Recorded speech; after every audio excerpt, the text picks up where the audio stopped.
Did you know that famed mangaka Eiichiro Oda didn't actually come up with the story of One Piece? He first started drawing it in high school because he wanted to illustrate all of the wacky stories a close friend used to tell him, and the rest is history.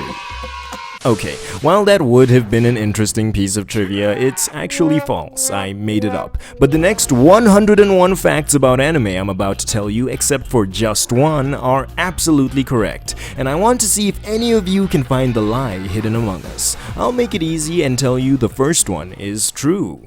Death Note is banned in China. Due to the nature of the story, the Chinese Ministry of Culture has designated it as severely improper content and claims it contains situations that go against the public ethics and encourage viewers to adopt inappropriate ideas. Some children, for example, began writing the names of their professors in their notes after viewing Death Note, which as a teacher I think was pretty uncool. Going further, if you are already aware of this, did you know that China actually has a list including 37 other anime they believed ban-worthy? Notable titles include Attack on Titan, Assassination Classroom, Tokyo Ghoul, Black Butler, High School of the Dead, and Psycho-Pass. I think most of those should come as a surprise to no one. But hey, maybe Death Note could have escaped the list if it had kept one of its original ideas it decided not to stick to: the Death Eraser. In the earliest Death Note pilot, the Taro Kagami story, after racking up a ton of guilt from using the Death Note, protagonist Taro Kagami was given a Death Eraser by Ryuk to allow him to bring back the people he regretted killing. The writers must have felt this would reduce the impact of someone's name being written in the book though, so it was never featured in any version of Death Note following this one-shot. If you've been subscribed to me for a while, you might have heard about those from a community post quiz or the shorts I do on anime trivia, so let me not bore you much longer and tell you something interesting about One Piece. While it would be easy to stop at character details like the fact Zoro has never once said Sanji's name in the canon of the story, or bring up abandoned ideas like how Zoro was actually meant to be a part of Buggy's crew, Chopper was meant to be some zebra reindeer thing that smoked, or how Goldie Roger's mustache was initially nasal hair like the infamous protagonist of Bobobo, I managed to dig up something even more fun. Did you know that the release of Naruto in 1997 actually affected a major One Piece character? The individual we've come to know as Blackleg Sanji was originally named Naruto himself, but after Oda heard of the development of another Jump manga by the same name, he decided to rename the character to avoid confusion. Sanji's original name stemmed from the fact that his eyebrows resembled the spiral in the center of Narutomaki fish cakes, which was quite fitting for a chef character. Perhaps if he had kept his original name, Zoro wouldn't have had to resort to creative mockery to refer to him by his iconic design feature. This next one might seem obvious, but while it's common knowledge that One Piece is the best-selling manga of all time, did you know that the Guinness Book of World Records formally recognized Oda for the most copies published for the same comic book series by a single author? While the Straw Hats have yet to see the commercial success of Superman, his adventures over the past 86 years have been told by a great many storytellers, so this title belongs to One Piece. Finally, fans of One Piece will know that a running gag in the story is how Chopper's bounty is always extremely low as the world government considers him as no more than the crew's pet. But not many are aware that Chopper actually tried several times to find a replacement.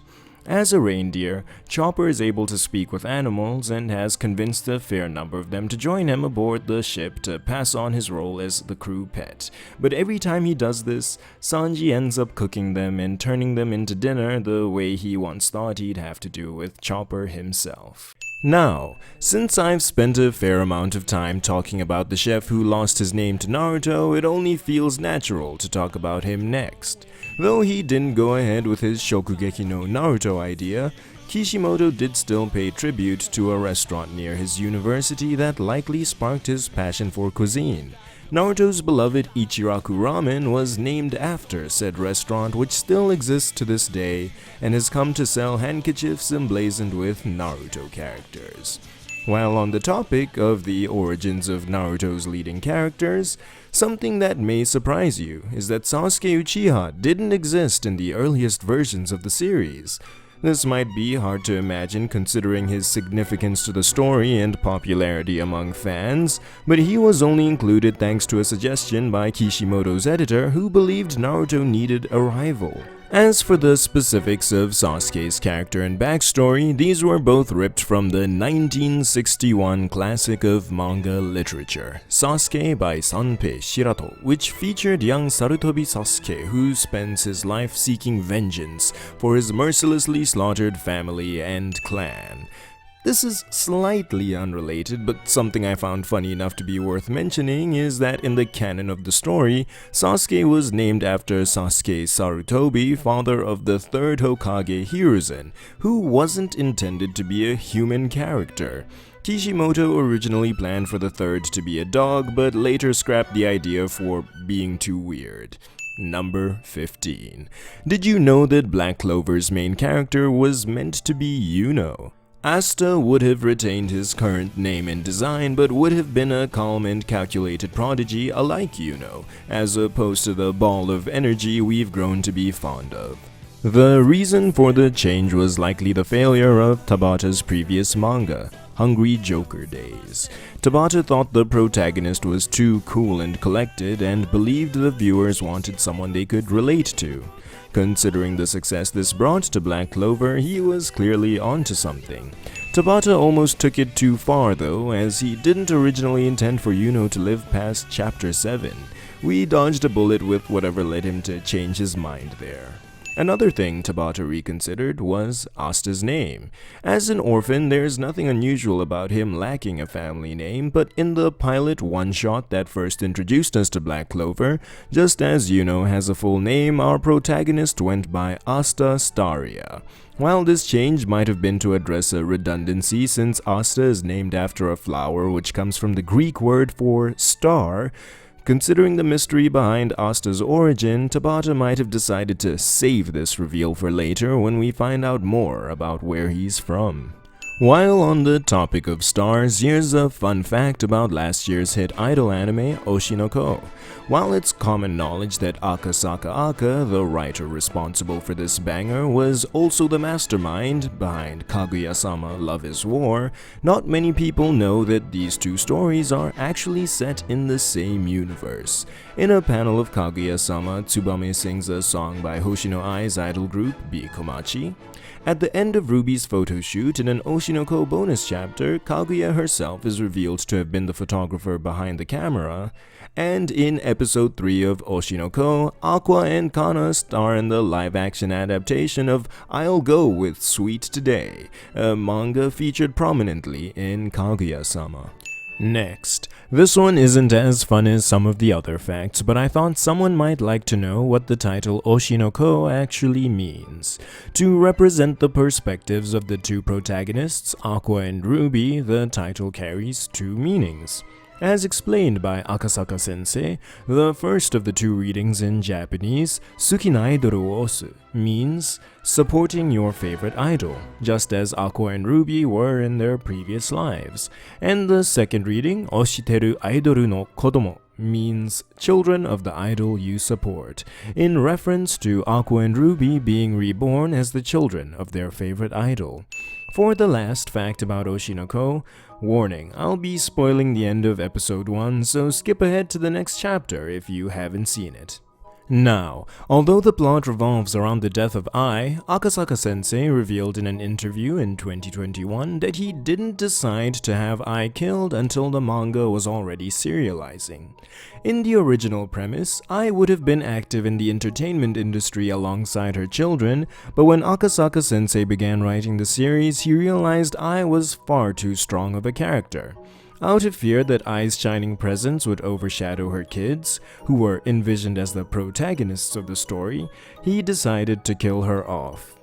There's been speculation on how the series would have progressed if Ai wasn't murdered by her stalker in front of her children, and some fans believe Aqua, with his past life experience as a doctor, could have saved his mother with his medical knowledge. And while we're speculating, this doesn't count as a fact, but there's strong suspicion out there, for reasons I can't share, that Ai should have had a stillbirth. Now, since I finally brought up an anime from the 2020s, let's stay here for a while. Every anime seems to have changed in some way from its inception, and Jujutsu Kaisen is no exception.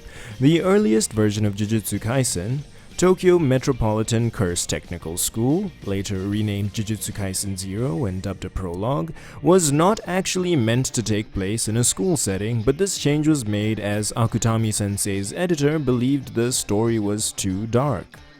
This wasn't the only thing they disagreed on though, as this editor-mangaka duo would butt heads so furiously that after the release of the first chapter of Tokyo Metropolitan Curse Technical School, the editor was dismissed. Another point of contention between the two was the companion of Yuta, who was the protagonist at this point.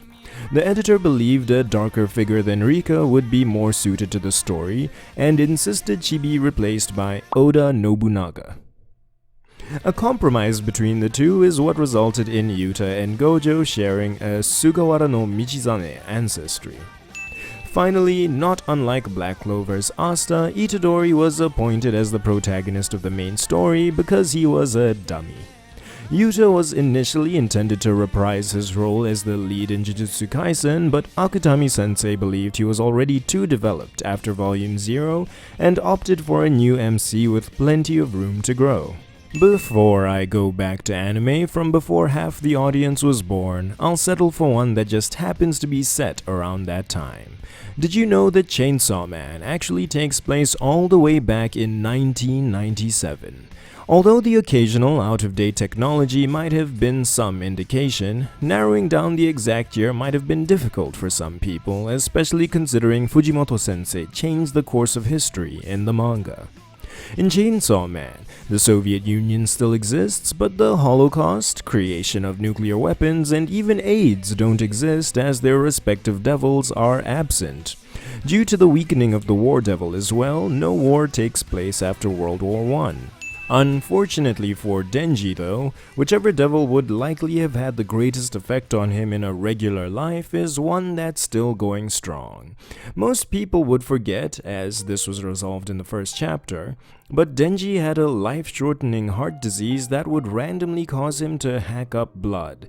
This means that even if he was blessed with a good upbringing, he likely would have died young anyway if he didn't merge with Pochita, a fate believed to have befallen his absent mother. While speaking about mothers, here's a quote directly from Fujimoto. "By the way, isn't a chainsaw originally a tool to cut wood? If you cut the key out of Makima, you get Mama. Denji has always been pursuing maternal things." Take that how you will, and I'll just keep talking.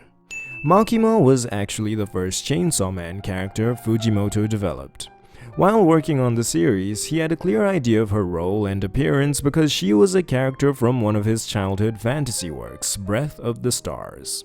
This next point isn't a major spoiler, but skip to the next anime if you don't want to hear what happens immediately after the end of Season 1. Although Makima isn't depicted as an emotive character through most of the series, she still does have feelings. In chapter 39, Makima and Denji go to watch a movie and she cries after watching a hug scene. The surprising part of this was that not only were her tears genuine, but the reason she cried was that she always wanted to have the same bond with someone. Now, let's dart ahead from a story set in the past to the sci-fi land of Pluto. This new hit direct-to-Netflix anime adapts the manga of the same name by the legendary mangaka Naoki Urasawa, who brought us such titles as Monster and 20th Century Boys. But this particular work of his isn't one he can take all the credit for. Pluto is actually a darker reimagining and alternate telling of the Astro Boy arc, the greatest robot on Earth, which is why it's listed as a collaborative work between Urasawa and Osamu Tezuka. This isn't a fact about Pluto, but it feels like the best place to slot it in. Something funny about this anime being produced by and released on Netflix without ever airing on television is that Astro Boy, the original story from which it is derived, was actually the first ever anime series with a modern 30-minute broadcasting slot on TV. It would lay the groundwork for what has since become the norm and allowed all your favorite series to flourish. Back on topic.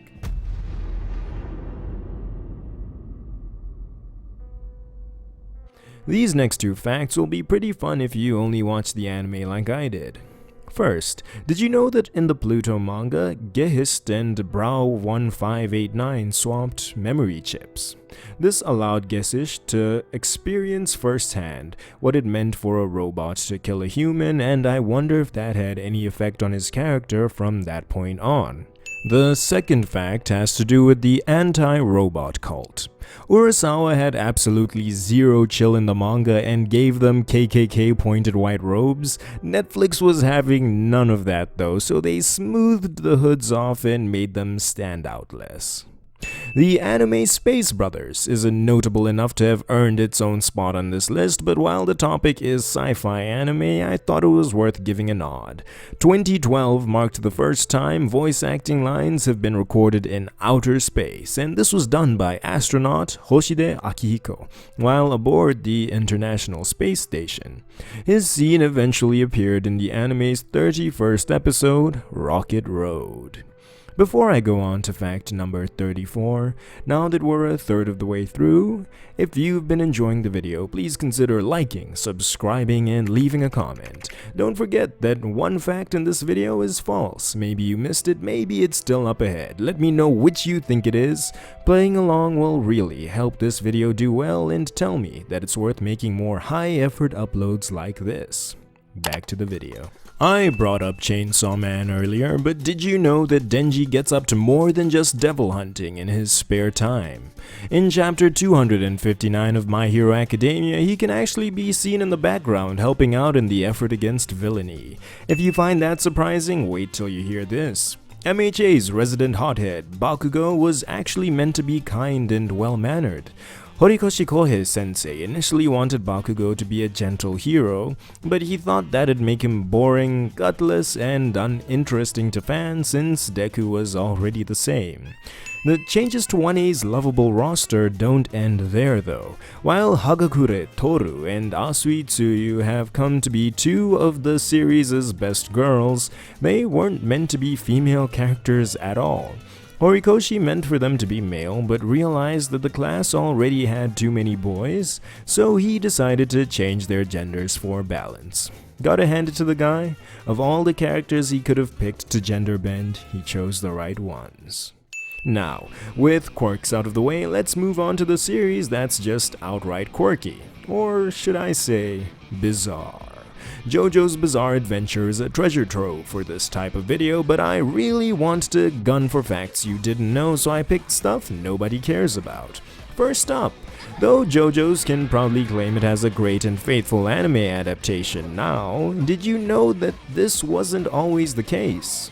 Instead of following the story from part 1, the original 1993 anime actually skipped all the way ahead to Stardust Crusaders and didn't even adapt it from the beginning. Because it was a direct-to-VHS OVA, they only had 6 episodes, and decided only to cover the most interesting part of Part 3. The end. Viewers were naturally confused, so further episodes were eventually produced to cover the road that led up to that climactic battle. Unfortunately, however, after the production of a dubbed DVD for American and Japanese release, distribution had to be terminated due to the controversy around a scene the anime included of Dio reading the Quran. Before the current form of the anime we've come to love was released though, there was one more attempt at animating the story. In Japan, there was a limited theatrical release of a Phantom Blood movie, but just like footage of Wilt's 100-point game, no one has any idea where it is. The movie was never broadcast or given a home release, so outside a few clips that have been recovered, it has since been deemed lost media. Additionally, while speaking about alternative JoJo's anime, I might as well show some love to Thus Spoke Kishibe Rohan. This spin-off was originally intended to have nothing to do with JoJo's, but Araki was too tempted to use him for the series due to his love of the character. To cap off this segment, number 40. Part 5 characters Giorno Giovanna and Trish Una were meant to have appearances in Part 6, Stone Ocean, to help Jolene take down Father Pucci at the Speedwagon Foundation's request. But Araki scrapped this idea as he couldn't think of any logical way Gold Experience Requiem could be defeated. Being undefeatable makes for an easy segue to One Punch Man. Did you know that Saitama's design was based off the children's character Anpan Man? Of course you did, but 100 facts is a lot, so I had to say it anyway. Something you may not have known though was that Saitama went through much harsher training to become the man he is today than actually revealed. While 100 push-ups, sit-ups, squats, and a 10-kilometer run might have developed him physically, working at a convenience store is what made him the budget warrior he is today.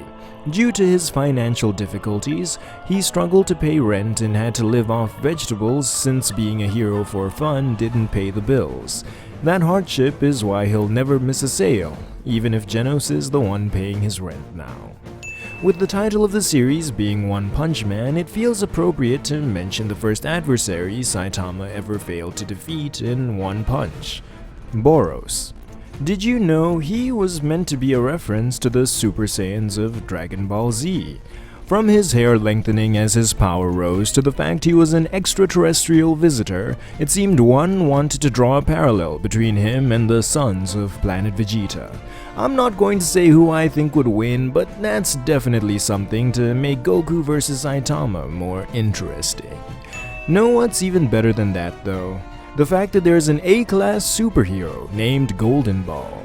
You've got to feel bad for the guy because the most straightforward way of writing or saying that in Japanese is Gintama, which actually means testicles. This is something the character is conscious of and sensitive about since he actually wears a jacket explicitly telling people not to say it that way. If you're familiar with that Gintama joke, it's probably because you know a little about Gintama. The anime's original title was meant to be Yorozuya Ginchan, but Gintama turned out to be more fun because not only was it a pun on Gintama, but because of all the different meanings Tama has depending on the context and situation, it worked better for a comedy anime. Something funny, considering Gintama wasn't meant to be funny.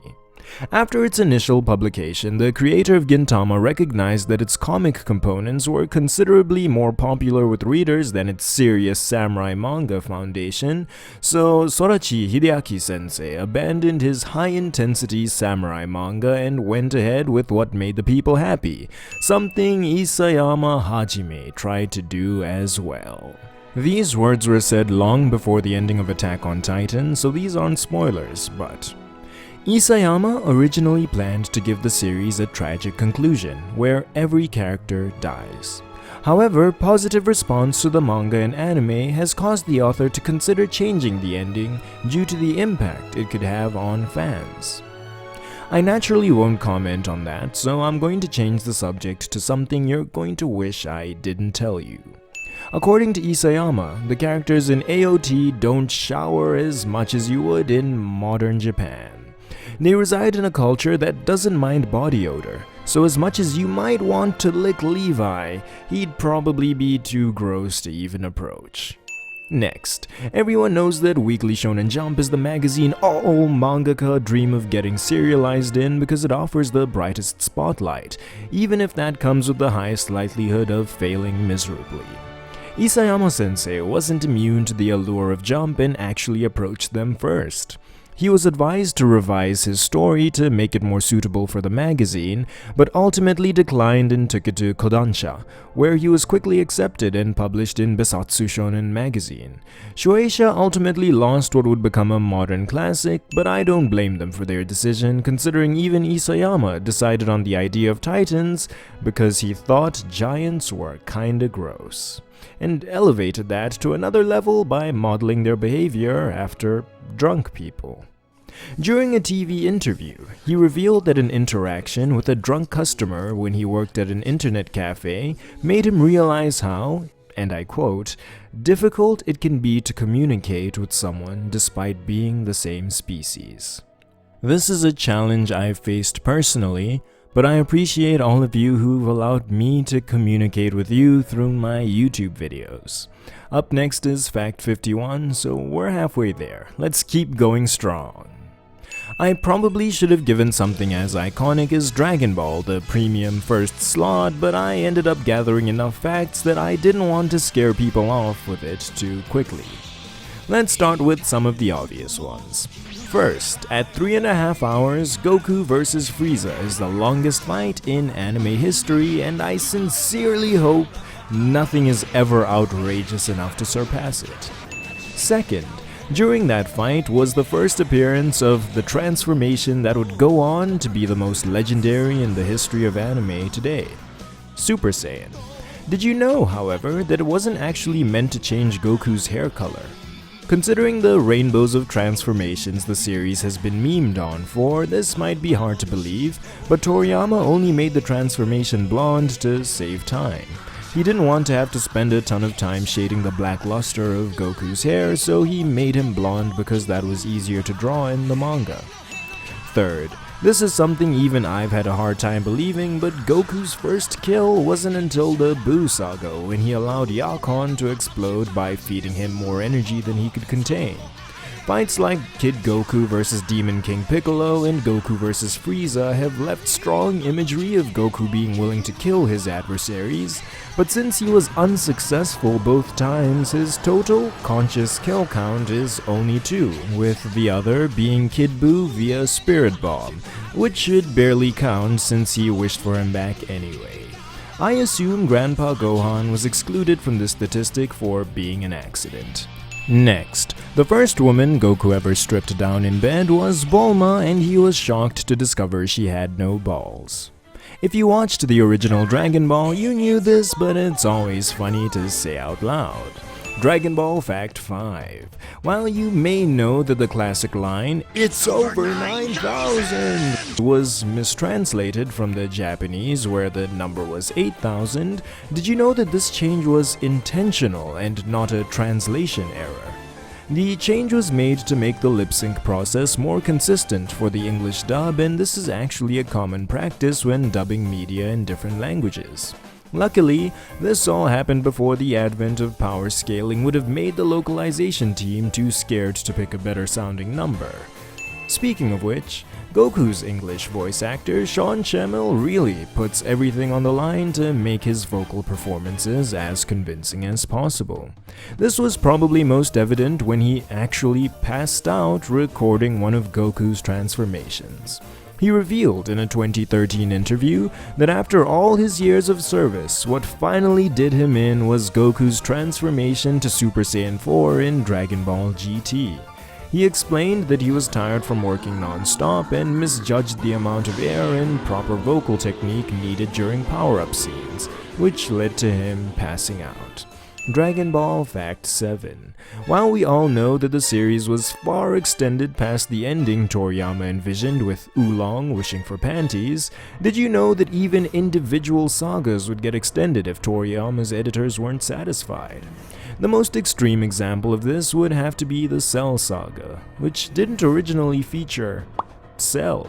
The arc was really meant to see Android 19 and Dr. Gero as the Z-Fighters' main adversaries, but the editors didn't think they made for very exciting villains, so they became short-lived in favor of Androids 17 and 18. Sadly, the editors still weren't moved. It wasn't until the creation of Cell that they were satisfied, and honestly, it explains how he ended up being the most menacing villain in the entire series. This all makes future Trunks' perspective really funny to think about because it looks like the changes in the timeline were really all the editor's fault. Last, Dragon Ball Super, which was made to revive perhaps the most influential anime franchise of all time, is the most expensive anime series ever made. At $170,000 per episode, even the most Sakuga-studded releases of recent years fail to hit quite that mark. In fact, despite the public consensus being that Demon Slayer is carried by its animation, it doesn't even rank among the top 10 most expensive weekly titles of all time. That didn't stop its first movie, Mugen Train, from being not only the highest grossing anime film of all time, but the highest grossing Japanese film ever. The $500 million it raked in worldwide was the highest of any movie globally in 2020, and this marked the first time a non-Hollywood production topped the annual box office. Since then, it has become far more common for anime movies to actually cover canon material and provide high-stakes, high-budget plot progression, for better or worse. An example of an anime recently announced to be taking this route is Haikyuu, and honestly, I love that for sports anime. Watching a movie that covers just one match gives the cinema that air of an actual sporting event, and spreading the love of sport is exactly what Furudate Haruichi sensei had in mind when first creating Haikyuu. In a 2014 interview, he stated that he wanted to make volleyball seem fun and cool, and considering the increase in enrollments of high school students in volleyball clubs after Haikyuu was released, I'd say he did a bang-up job. A really good decision Furudate-sensei made to this effect was designing a physically disadvantaged main character in Hinata to drive home the idea success came down to passion and hard work. As we've come to find as a common theme, this wasn't always the case though. Just like Black Clover's Asta and Yuno, the rules of Hinata and Kageyama were initially reversed. Kageyama was the first Haikyuu character created, and his grip on the lead role actually survived past the brainstorming phase. In Haikyuu's first prototype chapter, published in Jump all the way back in 2011, Kageyama was the main character and actually had to drag a disinterested Hinata onto the volleyball court after discovering his potential. I, for one, am glad that changed, as the super energetic version of Hinata we got just made the story so much livelier. Something I loved learning about him was that he stretches and listens to the 1997 song Ashita Haru ga Kittara, or Tomorrow When the Spring Comes, every day, in hopes that it'll help him grow taller. Though him stretching to a song about blossoming is super wholesome, after seeing that he never gets any taller, I kinda feel bad for the guy. Finally, if you've ever noticed that there are a ton of times in Haikyuu when the characters are made to look scary, that's actually because Furudate-sensei loves horror. He's been in love with the genre from a young age, and actually wrote a horror manga before creating Haikyuu.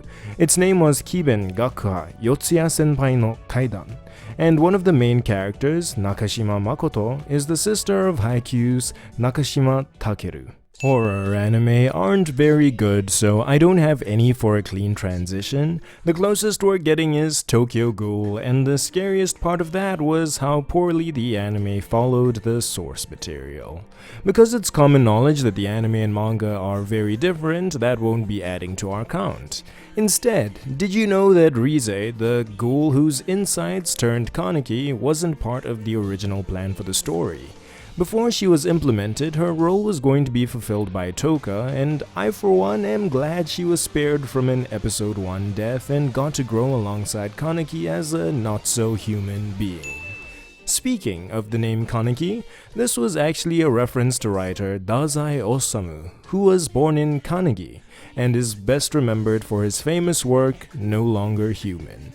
If you feel like you've heard that name before, but no, you've never read No Longer Human, it's probably because of the next anime on the list, Bungou Stray Dogs.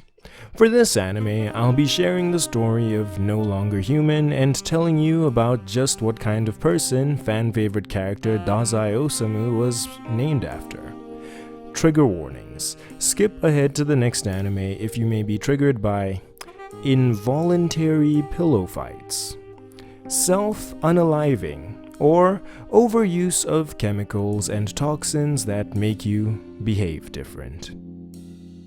No Longer Human is told in the form of notebooks left behind by the principal character, Oba Yozo.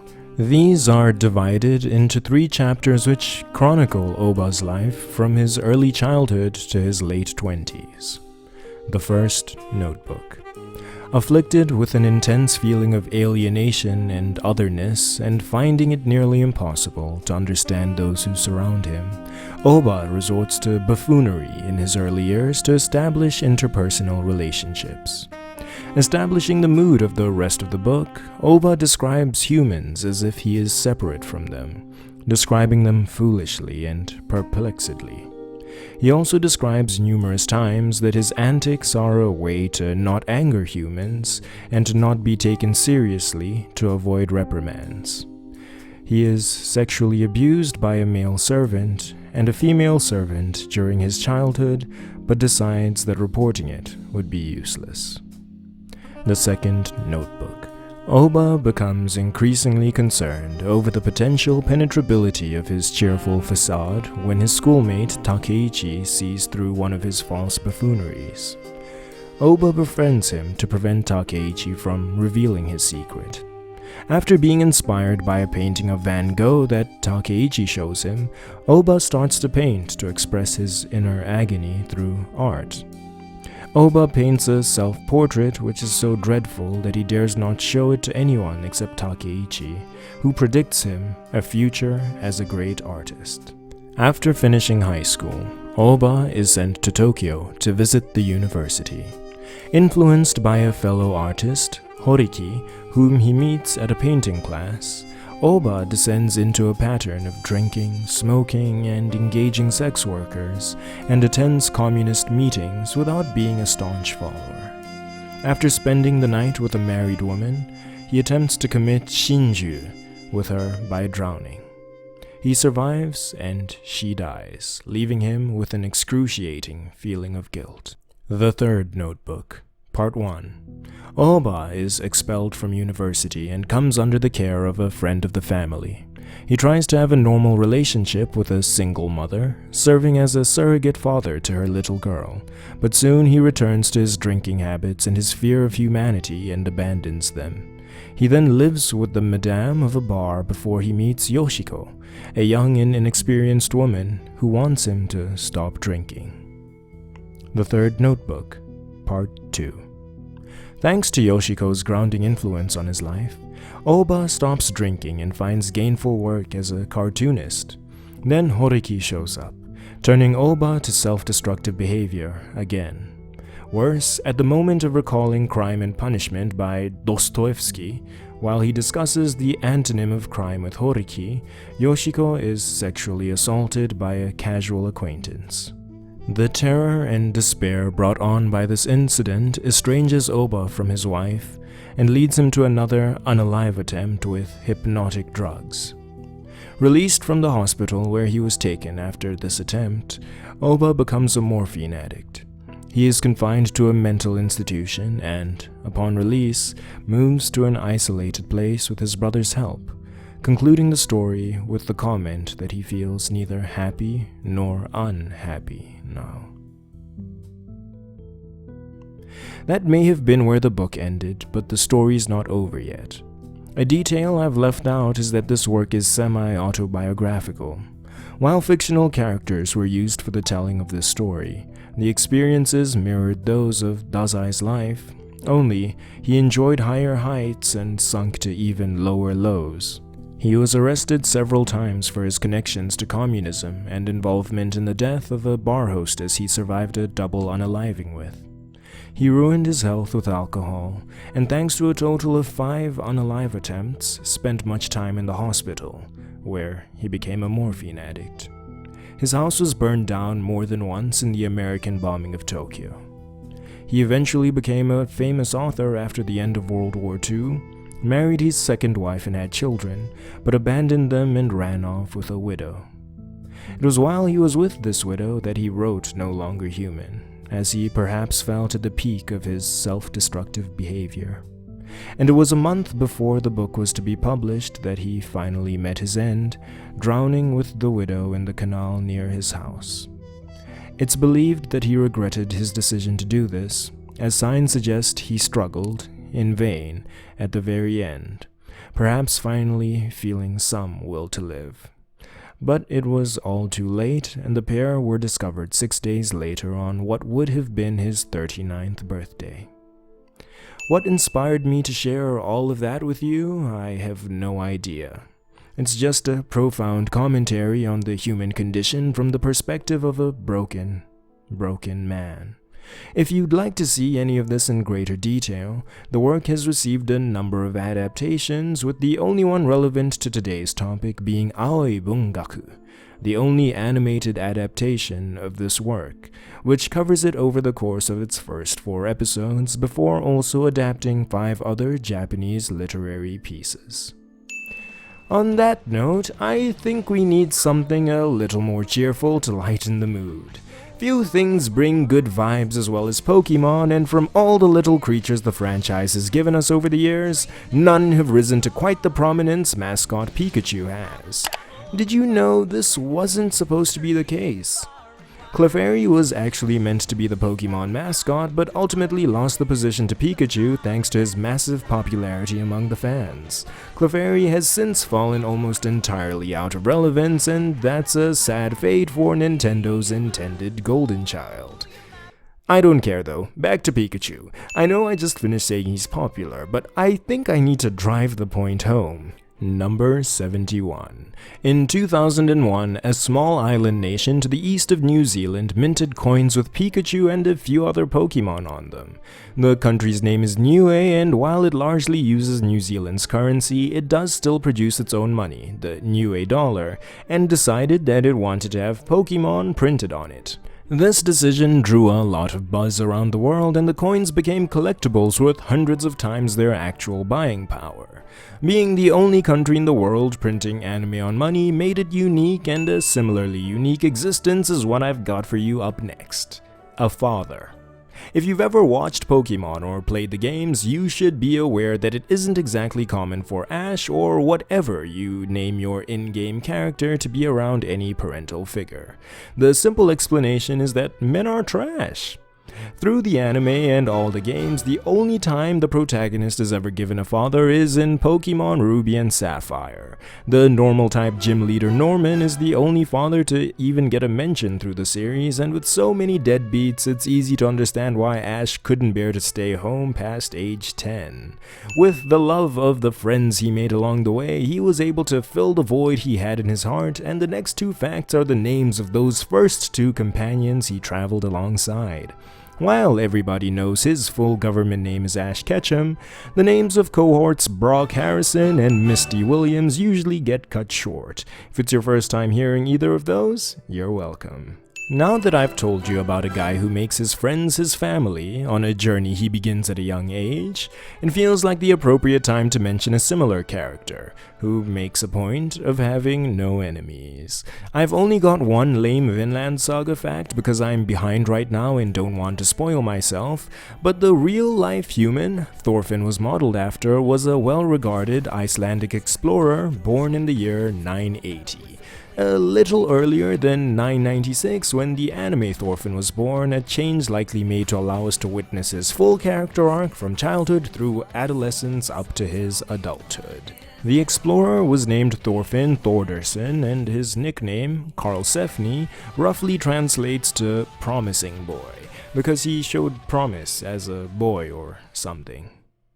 He's best known for his voyage attempting to discover Vinland. Next, we've got the blonde-haired midget with anger issues that ran the anime scene for years before anyone heard of Thorfinn. Fullmetal Alchemist's Edward Elric suffered tragedy in more ways than you might have known during he and Alphonse's ill-fated attempt to resurrect their mother. This was probably a minor inconvenience in the grand scheme of things, but when Ed drew the seal on the armor to save Al, he used his right hand, which showed he was right-handed, only for him to lose that arm moments later, leaving him without his dominant hand for the rest of his life. Automail was no good for fine work like writing, so Ed had to relearn how to do everything with his offhand, which must have sucked. On top of the whole losing an arm, leg, and 1.5 family members thing. Also, I'll provide absolutely no context for this, but Kimberly was meant to be gay. That feels like as good a setup as I'll get to talk about Hisoka, so it's time for the Hunter x Hunter section. Did you know that some fans consider him the 5th protagonist? This is a bit of a reach and I'm not sure where I stand yet, but he definitely gets enough shine for it to be believable, and he shares one characteristic with our main quartet that led people to believe this in the first place. Leorio, Kurapika, Gon, Hisoka, and Killua. Their birthdays are 3-3, 4-4, 5-5, 6-6, and 7-7 respectively. The only characters who have their birth month and day as the same number. This applying to all 5 of them in the group occupying 5 consecutive months definitely isn't a coincidence, but your question might then be, why should this even mean anything? Well, X marks the spot. The silent X in the title in this case. The reason the series is named Hunter x Hunter is specifically for the type of repetition the protagonists' birthdays all share. Togashi wanted the story named Something Hunter, but couldn't figure out what he wanted to be in the place of something. It all came together for him when he decided to emulate a popular gag from one of his favorite TV shows where they'd repeat a word for comedic effect. What you should take away from this is that the X really should be silent, as you're just saying Hunter twice, and that Togashi might really view Hisoka as a protagonist. I don't blame the guy though. I liked Hisoka enough for him to be my profile picture once upon a time, and his popularity extends even to Togashi's peers. One such fan of Hisoka is Tokyo Ghoul's mangaka Ishida Sui-sensei. He loved the character so much that he wrote and drew a prequel one-shot manga, Hisoka's Past, that Togashi has recognized. The list of notable mangaka that have worked on Hunter x Hunter doesn't end there though. Sailor Moon's creator, Takeuchi Naoko-sensei, helped Togashi with the first volume of the manga, and as someone who rarely even has assistants, being allowed to collaborate on Togashi's work is the highest honor. There were probably special circumstances behind this though, as Takeuchi-sensei just so happens to be Togashi's wife. Before we move on, whatever you think inspired the creation of Kurapika, you're probably wrong. Togashi based Kurapika on the Omu from Miyazaki's Nausicaa of the Valley of the Wind. These are giant insects whose eyes glow red when their emotions change and have been hunted for their valuable body parts, much like the Kurta clan. From all the titles we have remaining, Bleach's Hollows are the closest we'll get to giant insect creatures, so it's up next. Fun fact, the series was originally named Black, but both that and its opposite White were too generic, so Kubo settled on Bleach for that washing away of color. This was after it went through a stint as a pretty different story though. Before it was all about swords, it was actually titled Snipe. This version of the story had Rukia as a scythe-wielding main character, who you can actually see in the Fade to Black movie, with everyone else using guns. All of the changes the story went through probably had to do with the fact that Bleach was actually rejected by Shonen Jump the first time Kubo proposed it. Unlike Isayama-sensei, however, before Kubo could think of taking the story anywhere else, he received a letter from Toriyama who encouraged him to continue working to improve the story. Bleach eventually became one of the big three, and it might all be thanks to that one letter that we have such legendary figures as Kenpachi Zaraki. No small part of his character is his striking appearance, and that's something he actually puts a lot of work into. He styles his hair into spikes every night after his bath and hangs bells on each one individually. Sadly, the top hair spike is always a challenge to reach, and it can take several hours for him to attach the bell to it. With that great swordsman out of the way, the only natural progression is to move on to Kirito's Sword Art Online. I think I discovered the reason it's bad, and that'd have to be because its writer, Reki Kawahara, is lazy. The reason it was originally published as a web novel online was because he didn't want editors telling him to clean it up in any way or cut out anything he didn't want to. Further, the reason he didn't draw a manga was because it was tedious and too much work. He wanted to focus on the storytelling aspect. That was something pretty outrageous to say, considering he didn't take it very seriously. SAO was originally written all the way back in 2001 to be submitted as an entry in a contest, but he didn't end up submitting the work because he went 120 pages over the limit. Bro was literally just putting words on a page. And I don't want to keep talking about him, so we're moving to Slam Dunk and the image of a model author. While the Slam Dunk anime was sadly never able to fully adapt the source material, it still did an incredible job of increasing the popularity of the most relevant sports manga of all time. The Slam Dunk manga is so well known in Japan that if you get into a taxi and ask the old man behind the wheel about it, he'll probably jump for joy proclaiming it the GOAT. It was so commercially successful that it currently stands as the 7th best-selling manga of all time, ranks 3rd in average sales per volume, and combined with the sales of Inoue Sensei's other masterpiece, Vagabond, has helped the author climb above figures like Masashi Kishimoto and Doraemon's Fujio Sensei to become one of the top 5 best-selling mangaka of all time, joining the likes of Toriyama and Oda. While I could gush about the guy's work for the entire duration of this stupid long video, I'd be making this all about manga, so I'll just move on and tell you something random about it. One of the things that makes Slam Dunk so impactful is how every character gets a deeply meaningful character arc.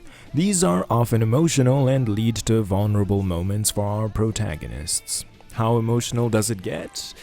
Through the run of the anime and manga, the only main Shohoku player who doesn't cry a single time is Rukawa.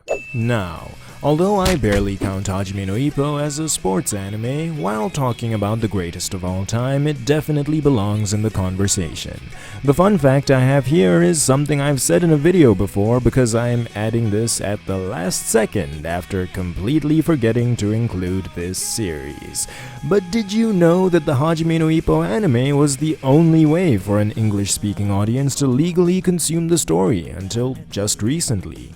It wasn't until sometime in the last 6 months that the official translation of this 35-year-old manga into English began, so everybody who ever read any of it in English before that is a dirty criminal. One almost as bad as the goons Kenshiro finds himself up against in Fist of the North Star. Fun fact, a more accurate translation of Hokuto no Ken into English would be Fist of the Big Dipper, but this is one of those rare localization W's where the wrong translation is just better. Speaking of translations, iconic line, "Omae wa mou shindeiru," is one so well known that it needs no subtitles to be understood. In the Fist of the North Star anime, this is essentially Kenshiro's catchphrase and is said countless times. But did you know in the manga it said a grand total of 1 time? Well, I've had different sources tell me different things, and I didn't check for myself. But whatever the number is, it doesn't hit 5. The anime just ran with it, and considering how hard the line goes, I don't blame them. Number 92. Code Geass's Lelouch has spent a good portion of his life helping take care of his disabled sister, Nunnally. Thanks to this, he has a wide range of household skills, including the ability to cook. It is mentioned several times throughout the series that Lelouch is actually a good cook. Despite this fact, CC refused to eat anything other than pizza while living with him. Something you might have noticed over the course of the series was that a ton of characters just really loved pizza, and there's a good reason for this. In case the mascot appearing in the anime wasn't a big enough sign, Code Geass was funded by Pizza Hut. I've said everything from here on in a short community post or previous video, so to all 6 of my most dedicated subscribers, thank you from the bottom of my heart for watching this far. You're probably the only ones still here. This video is super long, and the one time I tried to even come close to this level of effort on a video, it got 60 views, and I've been traumatized for the 1.5 years since. Spending months on high-effort videos like this instead of churning out stuff that panders to the YouTube algorithm is always a hard decision to make, because if my video fails, it means my months without uploads were a complete waste of time, and it's not easy for the channel to recover from that. If someone out there is still watching right now and I successfully entertained, engaged, or informed you, please hit the like and subscribe buttons. please say something in the comments. Even consider telling someone about me because I promise that stuff makes a difference. Thank you to my kings Bolivar Sanchez, Lucas HF, and Grog for your continued and highly valued help sustaining the channel. Let's get this rapid fire bonus round with more general anime knowledge out of the way.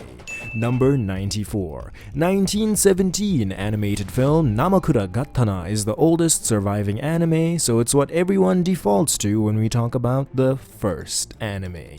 Number 95. The holder of the Guinness World Record for longest running animated TV series goes to the 1969 anime Sazae-san. At over 7,500 episodes, it's the longest running anime of all time. Number 96. Euclid Hellscythe from Kore wa Zombie desu ka had 22 different voice actresses despite rarely speaking. Through most of the series, she'd communicate by writing her thoughts on notepads, but there were certain fantasy segments of her talking during the anime, and she had a different voice actress for every single speaking part. Next, I could probably have mentioned this when talking about Pokémon, but the 1986 movie, Super Mario Bros. Great Mission to Rescue Princess Peach, is officially the first anime based off a video game, but Running Boy Star Soldier no Himitsu actually came out on the same day, July 20, 1986, and adapted the first-person shooter, Star Soldier. So there's more than one title that can stake a claim for this title.